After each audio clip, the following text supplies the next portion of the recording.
Здравейте, как сте? Тук можете да видите как се показват съобщенията, както на компютър, така и на мобилен телефон, след изпращане на кампания за масови съобщения или бродкаст от Colburn. Как можем да го направим? Много е просто. Първото нещо, което трябва да направите, е да кликнете върху създаване на бродкаст, да изберете канала и да изберете номера на WhatsApp, с който искаме да направим нашето масово изпращане. След това трябва да заредим необходимите данни, за да могат нашите съобщения да бъдат доставени. Имаме два начина да го направим, чрез CSV файл или чрез сегменти. За CSV трябва да кликнете върху качване на файл, като изберете документа и да кликнете върху приемане. Трябва да имате предвид, че в този документ трябва да има колона, наречена телефон, където ще поставим всички номера на контактите, а останалата важна информация трябва да бъде в колони, наречени като var1 или var2. Накрая избираме шаблона, който искаме да използваме в кампанията и изпращаме съобщението.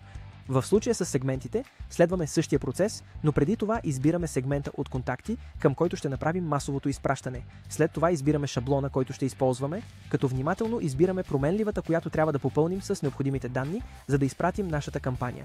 За да създадем сегмент за масови изпращания, трябва да кликнем на създаване на сегменти в номера на контактите, да филтрираме, като изберем различните опции, докато стигнем до списъка с контакти, който искаме да използваме, и да кликнем на запазване и да дадем име на сегмента, който ще използваме за нашата кампания за масови изпращания.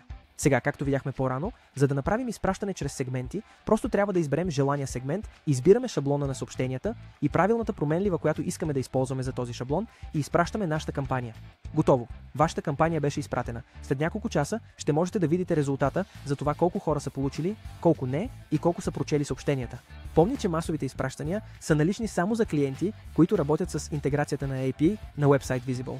А лимитът за масови изпращания на контакти е от 1000 до 100 000 души доскоро,